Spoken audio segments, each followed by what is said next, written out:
Fear of your pain turn your pain chronic. ये बहुत ही powerful line है कि जितने भी क्रॉनिक पेन से लोग सफ़र कर रहे हैं उनके क्रॉनिक पेन का रीज़न कोई फिज़िकल स्ट्रक्चरल कॉज नहीं है, that is just pain fear cycle.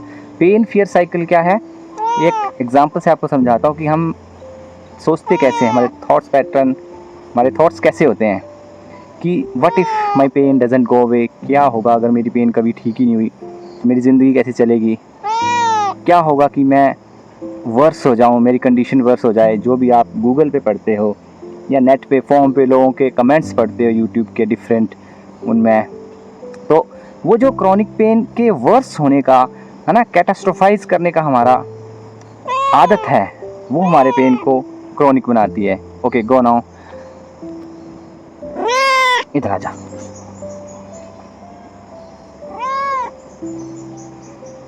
आप सोचते हो क्या हो अगर मेरा पेन कभी जाए ना, तो मैं डिफरेंट एक्टिविटीज़ कैसे करूँगा, एडवेंचर कैसे करूँगा, पहाड़ कैसे चढ़ूँगा। भले आपने ज़िंदगी में कभी पहाड़ चढ़ा ना हो, बट ब्रेन ऐसे मामलों में रैशनली नहीं सोचता है, वो आपको वर्स्ट केस सिनारियो और डीप नेगेटिव लूप में ले जाने की कोशिश करता है।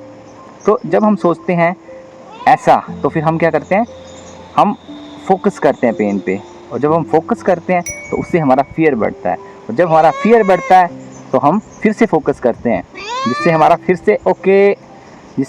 से फियर बढ़ता है। तो एक इनविजिबल क्रॉनिक लूप है जो आप कभी समझ नहीं पाते, और इसलिए आपका पेन जो है वो क्रॉनिक होता जाता है। तो इस लूप को हम समझ नहीं पाते हैं, इसलिए हमारा पेन क्रॉनिक होता जाता है। तो जब आप इस फियर पेन लूप को तोड़ पाएंगे तभी आप क्रॉनिक पेन से फ्री हो पाएंगे। तो इस लूप को आप कैसे तोड़ सकते हैं? इस लूप को आप तोड़ सकते हैं पेन के परसेप्शन, अपना जो परसेप्शन है, जो जिस गॉगल से हम पेन को देखते हैं, वो बदलने की ज़रूरत है हमें।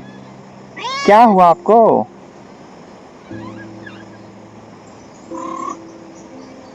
उस पेन फियर लूप को तोड़ने की ज़रूरत है। अपने पेन को एक नए नज़रिए से देखने की आपको ज़रूरत है।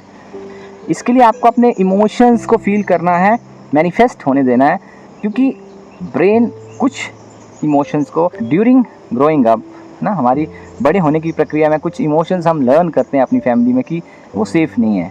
जैसे फॉर एग्ज़ाम्पल, किसी के पेरेंट्स बहुत ज़्यादा गुस्सा करते हैं, एंगर आउटबर्स्ट करते थे बचपन में, चिल्लाना, एकदम से हाइपर हो जाना, तो वो बच्चा क्या लर्न करेगा कि anger is not a good emotion, it's not safe to feel anger.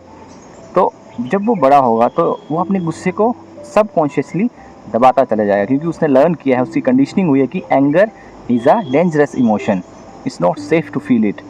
सो वो रिप्रेस्ड एंगर, रेज उनके टीएमएस में बदल जाएगा। तो बॉडी उसको रिप्रेस करती जाएगी और उसके बदले आपको सिम्टम्स देती जाएगी, क्योंकि जो अंदर आपने रिजर्वायर बनाया है उस एंगर का, वो एक थ्रेट है ब्रेन के लिए कि वो सरफेस पे ना आ जाए। तो उससे कोप करने के लिए पेन आपको क्रॉनिक हो जाता है, आपका पेन। सेकेंडली, क्रॉनिक पेन से जुड़े हुए जो इमोशंस हैं आपके, पेन भी एक इमोशन है हमारा, पेन है, उसको लेके एंजाइटी है उसके सराउंडिंग, वो डेंजरस लगता है ब्रेन को।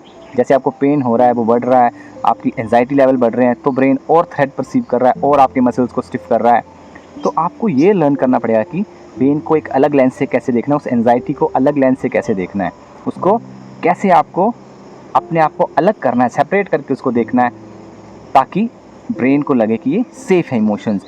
सपोज़ करो आप कोई भी इमोशन आपको लगता है कि आप फील करना चाहते हैं, या जो इमोशन आपके पेन का कारण हो सकता है, आपने आज तक वर्कआउट किया होगा, तो उस इमोशन को आप जस्ट सिट करिए, आंखें बंद करिए बैठ के, और उसको मैनिफेस्ट करने की कोशिश करिए।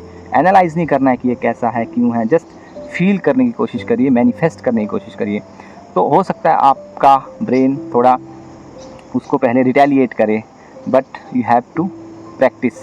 तो अगर वो आप फील कर पा रहे हो, तो आपको हो सकता है कि एकदम से चेस्ट आपकी हैवी होने लगे, आपको रोना भी आ सकता है, या आपको डिफरेंट बॉडी में सेंसेशंस फील हो रही है। That's completely okay, you have to understand वो सारे ओके हैं। चेस्ट टाइटनेस होना, गला चौक होना, रोना आना, ये सब okay, it's all okay, you can feel that. तो ऐसे ऐसे आपके ब्रेन को ट्रेनिंग मिले कि ये इमोशंस सही हैं, ये डेंजरस नहीं है, इनको मैं फ़ील कर सकता हूँ। तो उससे क्या होगा, फिर आपका जो न्यूरल पाथवेज बने हैं पेन को लेके उन इमोशंस की वजह से, वो ब्रेक होना शुरू हो जाएंगे। क्योंकि your brain will no longer perceive them as a threat. तो ये बहुत सारे बाकी इमोशंस पे भी हम अप्लाई कर सकते हैं। तो सिंपल बनाना सीखिए चीज़ों को। बहुत सारे आप खुद देखिए कि कितने लोग हैं इस दुनिया में जो आपसे कनेक्टेड हैं और उनके प्रति या उनके आपके प्रति जो इमोशंस है उससे आप अफेक्ट हो रहे हैं क्या, या आप उनको लेके कुछ ऐसे इमोशंस हार्बर कर रहे हो जो आपको नहीं करने चाहिए। तो it's time to let go of them, है ना, to make life simple and pain free. So I hope you like this video. I will see you in the next video. So take care and bye bye.